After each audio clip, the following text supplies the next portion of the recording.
ते पण जुनं झालं तर जाऊ दे. झालं, मी प्रतिक्रिया पण दिली, तो विषय पण झाला, त्या गोष्टीला 10-12 दिवस झपाटले झाले.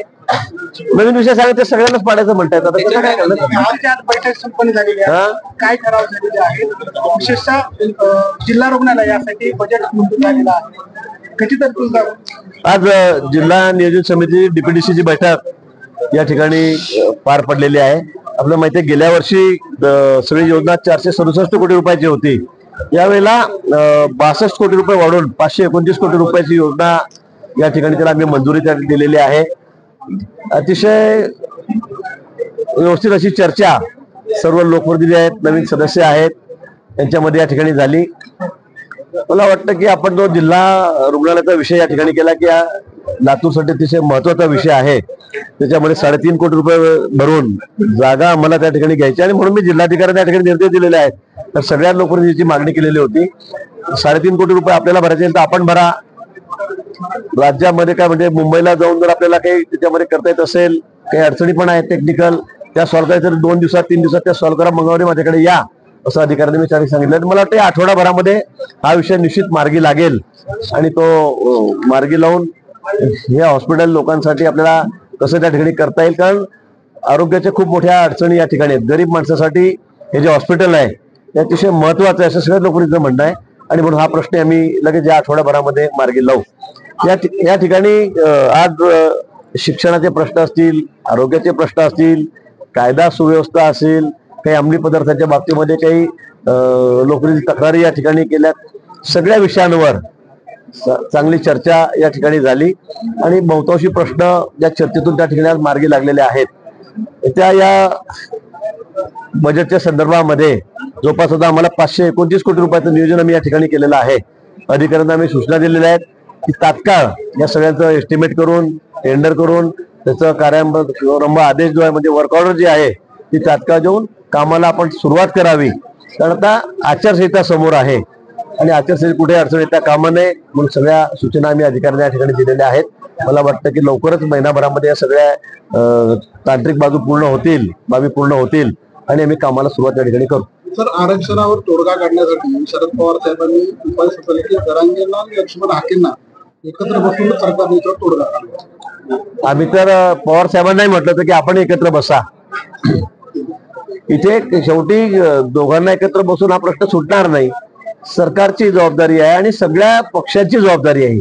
हा प्रश्न दिवसेंदिवस सामाजिक तेढ यात निर्माण होत चाललेली आहे आणि त्यामुळे मला असं वाटतं की नुसत्या सरकारची एका पक्षाची जबाबदारी नाही तर सगळ्यांची जी जबाबदारी आहे, सर्व विरोधी पक्षाची असेल, सत्ताधारी पक्षांची असेल, ही जबाबदारी आहे.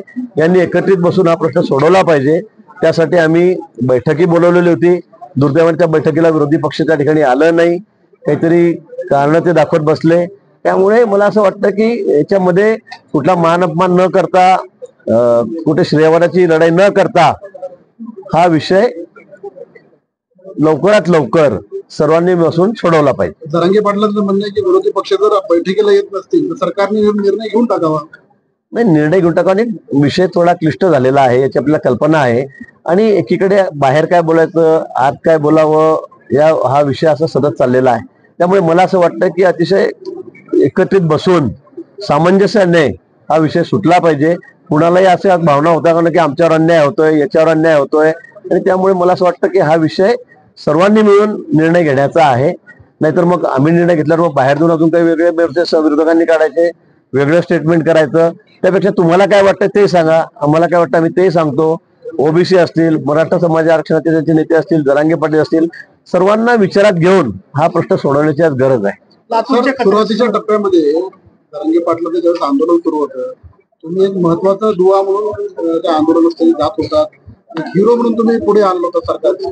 आता पुन्हा काय माशी शिंकली की आता तुम्ही जरांगे पाटलाला आणि तुम्हाला विलन वाटायला लागेल? नाही, मी जवळपास 5 वेळा त्याच्याकडे गेलो. सुरुवातीला पहिल्यांदाच मीच त्यांच्याकडे गेलो, नंतर 4-5 वेळा त्यांची माझी चांगली मैत्री झाली. पण माझा असं अपेक्षा होती की हे आरक्षण टिकणारच असलं पाहिजे. मी माझ्या मनातलं बोलून गेलो की उगाच उद्या कोर्टामध्ये गेलं आणि नंतर ते फेटाळलं गेलं तर समाजाची फसवणूक होईल, असंही होता कामा नये. आणि म्हणून मी त्या संदर्भात स्पष्टता केलेली होती. पण ती जरांगे पाटलांना मला वाटतं ती आवडली नाही. खरं म्हणजे सरकारने 10%च्या माध्यमातून आम्ही स्पेशल आदिवासी गुन्हे आरक्षण त्या ठिकाणी दिलेलं आहे. पण मला असं वाटतं की आरक्षण हे देताना हे टिकणारच असलं पाहिजे. आणि त्या कोर्टात गेलं दुसऱ्या दिवशी ते फेकून दिलं तर मग समाजाची दिशाभूली अजून त्याच्यामुळे रोष निर्माण होतो. म्हणून माझी भूमिका मी त्या ठिकाणी मांडली. मला वाटतं ती त्यांना आवडलेली दिसली नाही आणि म्हणून मग मी तिकडे गेलो नाही. शक्यता काय आहे? आता सरकारच्या बाबतीमध्ये निर्णय घेत आहे. माननीय मुख्यमंत्री महोदय स्वतः लक्ष घालतायत. त्यासाठीच आम्ही सर्वपक्षीय बैठक त्या ठिकाणी बोलवली होती की या संदर्भामध्ये काय करता येईल, हे कसं टिकवता येईल, कायद्याच्या बाजू आपण तपासून बघू, जे कायदेतज्ञ त्यांना घेऊन बसू. परंतु विरोधकांनी त्यावर बहिष्कारच टाकला, त्यामुळे हा विषय थोडा थांबलेला आहे. पण सरकार शेवटी हा निर्णय निश्चित घेईल. त्या संदर्भामध्ये माननीय मुख्यमंत्री महोदय, दोन्ही उपमुख्यमंत्री महोदय हे अतिशय बारकाईने गांभीर्याने या विषयाकडे बघतायत आणि कुठेही समाजामध्ये तीळ निर्माण होता कामा नये यासाठी सर्व खबरदारी हे सरकार या ठिकाणी घेत आहे आणि मला वाटतं लवकरच हा प्रश्न मार्गी लागेल. सरकार निर्णय घेत नसल्यामुळे तेढ वाढत चालले मराठा ओबीसी. तर बघा आता कसं आहे, आम्ही 10% सुद्धा आम्ही त्या ठिकाणी आपण बघितलंय स्पेशल बाबतीमध्ये महेंद्र थांबा तेवढा प्रश्न होता काय सर, दुही वाढत जी चालली आहे तीच आम्हाला दूर करायची आहे. त्यासाठीच आम्ही सर्वपक्षीय बैठक या ठिकाणी बोलवलेली होती की त्यातून हा मार्ग निघाला पाहिजे आणि म्हणून आम्ही ती बैठक बोलवली होती. दुर्दैवाने विरोधी पक्षांनी त्याला दांडी मारली, जाणीवपूर्वक ते त्या ठिकाणी आले नाही. पण मला असं वाटतं की आपली भूमिका सगळ्यांची हे प्रश्न सोडवायची असली पाहिजे. उगाच त्या आगीमध्ये तेल टाकायची असता कामा नये एवढं मला वाटतं. कचऱ्याच्या संदर्भात लातूर हा 1 नंबरला आहे. आपण याच्याकडे पालकमंत्री कसं बघता काय? नाही, खरं आहे, हा विषय अतिशय महत्वाचा आहे. परवा मला लातूरहून फोन आले, मला वाटतं आपलेही फोन आले. त्याबरोबर मी कमिशनर आहेत त्यांच्याशी बोललो म्हणजे मी त्यांना खूप कडक समज या संदर्भामध्ये दिलेली आहे. लातूरमध्ये कचऱ्याचा प्रश्न असेल, स्वच्छतेचा प्रश्न असेल, काही प्रमाणामध्ये फायली काढायचा प्रश्न असेल, बांधकामाच्या परवानग्याचा प्रश्न असेल, हा फार हातगाईवर आला मला असं वाटतंय. अनेक तक्रारी आणि गंभीर स्वरूपाच्या तक्रारी या संदर्भामध्ये या ठिकाणी येत आहेत आणि म्हणून त्या संदर्भामध्ये मी कमिशनरला अगदी स्पष्ट सांगितलेलं आहे. त्यांना कडक सूचनाही मी या संदर्भामध्ये दिलेल्या आहेत. मला वाटतं फरक पडला का नाही अजून ते तपासावं लागेल, तुम्हीच मला सांगा.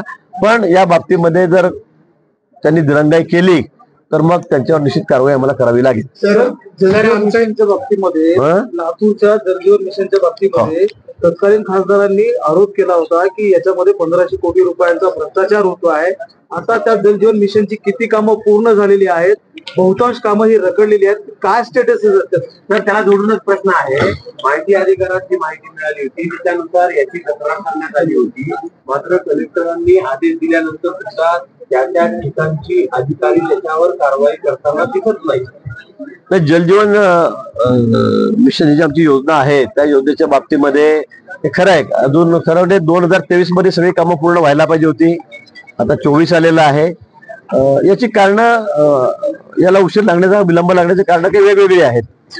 ठेकेदार पण त्या ठिकाणी आहेत, काही ठिकाणी स्त्रोतच्या बाबतीमध्ये अडचणी झालेल्या आहेत, काही ठिकाणी शेतांमधून ती पाईपलाईन न्यायची आहे, शेतकऱ्यांची अडवणूक आहे, तोही प्रश्न आहे. पण तो या योजना म्हणजे खरं महत्वाकांक्षी योजना पंतप्रधानांची आहे की प्रत्येक घराला पाणी गेलं पाहिजे, प्रत्येक घरामध्ये नळ गेला पाहिजे. आता असं नाही की टाकीपर्यंत जाऊन पाणी सोडा, तर प्रत्येक घरी नळ देण्याची घोषणा पंतप्रधानांनी केली आणि मुबलक निधी सुद्धा या बाबतीमध्ये उपलब्ध करून दिलेला आहे. आणि म्हणून आमचा प्रयत्न हाच आहे की या योजना लवकरात लवकर पूर्ण झाल्या पाहिजेत. या संदर्भामध्ये ज्यांनी दिरंगाई केली त्यांची कोणाची हायगाय होणार नाही. अधिकाऱ्यांना मी आज सक्त सूचना या संदर्भामध्ये दिलेल्या आहेत की या योजना लवकरात लवकर अगदी टाइमबाउंड आता या पूर्ण झाल्या पाहिजेत. आणि मला असं वाटतं की येणाऱ्या काही दिवसांमध्ये महिन्यामध्येच या योजना पूर्ण होतील. महायुतीला पाठिंबा देणारे राज ठाकरे यांना वेगळी भाषा 225 ते 250 जागा निवडणुका लढवणार असं सांगितलं. ठीक आहे ना, प्रत्येक निवडणुकीमध्ये आपापली भूमिका बदलत असते. त्याप्रमाणे मला वाटतं त्यांनी आपली भूमिका बदलली असेल. तो त्यांचा प्रश्न, त्यांचा पक्ष वेगळा आहे, त्यांची भूमिका वेगळी आहे, त्याप्रमाणे ते निर्णय घेतले. आता आज काही सांगता येत नाही. आज त्यांनी सांगितलं की आम्ही एकटे लढू म्हणून, पण मला वाटतं वरिष्ठांची काही बोलणी झाल्यावर दिल्लीतून आमचे काही वरिष्ठ त्याच्याशी बोलले असतील, बोलतील, त्यानंतर हा प्रश्न सुटू शकतो. सर, एक माझा छोटासा प्रश्न आहे. तुम्ही पालकमंत्री असेल तरी लातूर राहण्यात आम्हाला समजलं देखील नाही, शासकीय दौरा नाही, हे दरवेळेस असं का होते? 7 दिवसापूर्वी आपण नोटीस काढली आहे बैठकीत. शासकीय. आणि दुसरी गोष्ट आहे सर, राज्यामध्ये मागासवर्गीय महिलांचे ज्यांना मुलींची हत्या होते, या संदर्भामध्ये म्हणजे मागासवर्गीय जे काही लोक आहेत सुरक्षित आहेत असं वाटते का सर? लातूर तुमच्या तुमच्या जिल्ह्यामध्ये सायली गायकवाड असेल, त्यांच्या देखील म्हणजे बलात्काराचं मर्डर झालं असेल, या अशा गोष्टी. त्याच्यानंतर बारामती आपली, त्याच्यानंतर मोरगावची रिंकू बनसोडे ही लातूरचीच आहे, तिच्या म्हणजे ड्युटीच्या ठिकाणी मर्डर झालं. या बाबतीमध्ये सरकार म्हणजे आहे का सर, म्हणजे थोडस क्रियाशील आहे का, म्हणजे लातूरच्या मुलीचा विषय आहे आलाच माझ्याकडे. मी बोललोय, तो एसपीशी बोललो, कलेक्टर सरांशी बोललो, वरती देवेंद्रजी आमची चर्चा झाली. हे वस्तुस्थिती आहे की या ठिकाणी भाग्यश्री सुडे यांच्या बाबतीमध्ये जो प्रकार झाला, कोणाच्या बाबतीत असो, आमच्याकडे गायकवाड सुडे साहेब फक्त खूप चांगलं मांडणी केली, आपले भेटलेच आहे. सायली गायकवाड देखील आहे, ते त्यांना दिसलं नाही. आता ते बोलण्याचं नाही, दिसलं नाही वगैरे असं म्हणता येत नाही. प्रशासन काम करतंय असं दिसलं नाही वगैरे असं म्हणता येणार नाही आपल्याला. पण मला वाटतं प्रशासनाच्या बाबतीमध्ये अतिशय गंभीर आहे, ते काम करते. पण आता समाजामध्ये असे की नराधम झाले की आता काय, आता माझ्या मतदारसंघात बघा, ती 6 वर्षाची मुलगी होती, तो 35 वर्षाचा मुलगा होता, तो शेजारी जात होता, तो नातेवाईक होता असं म्हणता येत नाही, पण ते जवळचेच होते तसे अतिशय. आता तो दारूच्या नशेमध्ये त्या मुलीला चॉकलेट दाखवून जंगलामध्ये घेऊन गेला, तर तिच्यावर इतका अत्याचार केला. पण आम्ही 7 दिवसामध्ये त्याला हुडकून काढला, कारण त्याचा कुठे फोटोही नव्हता, त्याचे कुठे नातेवाईकही नव्हते, त्याचं काहीच नव्हतं ठाव ठिकाणा. तरी सुद्धा पोलिसांनी त्याला शेवटी शोधून काढला. या संदर्भामध्ये भाग्यश्री सुडेच्या संदर्भामध्ये सुद्धा स्पेशल सरकारी जो वकील आहे ते आम्ही द्यायचं तर लगेच निश्चित केलेलं आहे. या संदर्भामध्ये फास्ट ट्रॅक कोर्ट जे आहे, फास्ट ट्रॅक कोर्टामध्ये हा विषय जाणार आहे. देवेंद्रचं आमचं बोलणंही झालेलं आहे. मला वाटतं लवकरच हा निर्णय होईल आणि लातूरला जी केस चालावी असंही आम्ही त्या ठिकाणी सांगितलेलं आहे. आणि म्हणून मला असं वाटतं की या घटना असं नुसतं एकाच समाजात घडतं असं आपण समजण्याचं कारण नाही. आपण बघतात की सगळ्या समाजामध्ये कमी तिकडे घटना घडत असतात. समाजामध्ये लोकांची म्हणजे वृत्ती, काही नराधम प्रवृत्ती अशा वाढत चाललेल्या आहेत की त्यामुळे या घटना होत चाललेल्या आहेत. लातूर जिल्ह्यातल्या अनेक शेतकऱ्यांना अद्यापही पीक विमा मिळाला नाही. शेतकऱ्यांची ओरड आहे, लातूरमध्ये पीक विम्याचं ऑफिस देखील, कार्यालय देखील नाही. शेतकरी अद्याप पीक विम्यापासून वंचित आहेत. या संदर्भामध्ये सखोल चर्चा आजच्या बैठकीमध्ये या ठिकाणी झाली. विमा अधिकारी या ठिकाणी आलेले होते आणि मुंबईला सुद्धा प्रत्येक कॅबिनेटमध्ये या संदर्भामध्ये असं एकही कॅबिनेट होत नाही की या संदर्भात चर्चा होत नाही. बऱ्याच लोकांच्या आता म्हणजे जळगाव पासून मी सांगतो, मी जिथे मी राहतोय, मी शेतकरीच आहे, आता पैसे येत आहेत, आलेले आहेत. काही ठिकाणी थोड्या तांत्रिक अडचणी आहेत, त्या दिल्लीपर्यंत नेण्याचा या विमा कंपनीचा जाब आम्ही त्या ठिकाणी विचारतोय. मला वाटतं हाही प्रश्न लवकरच मार्गी लागेल, कुठे याच्यामध्ये कमी राहणार नाही. पण विमा कंपन्या निश्चित या बाबतीमध्ये दिरंगाई करतायत, थोडा चाल ढकल करतायत, ही वस्तुस्थिती आहे. पण निश्चित सरकार म्हणून आम्ही, आमची जबाबदारी आहे त्या बाबतीमध्ये कोणावर शेतकऱ्यांना अन्याय आम्ही होऊ देणार नाही. सर, आपला घटक पक्ष असलेल्या चला वडिलांच्या सुनबाईने म्हटलं की लाडकी सुनबाई योजना सुरू करा. आता नाही बोलत होता मी, काही बोलत तुम्ही रेकॉर्ड करतो, जाऊ द्या आता. बोला काहीतरी बोला. पत्रकार लाडकी लाडका जावई पण करावं.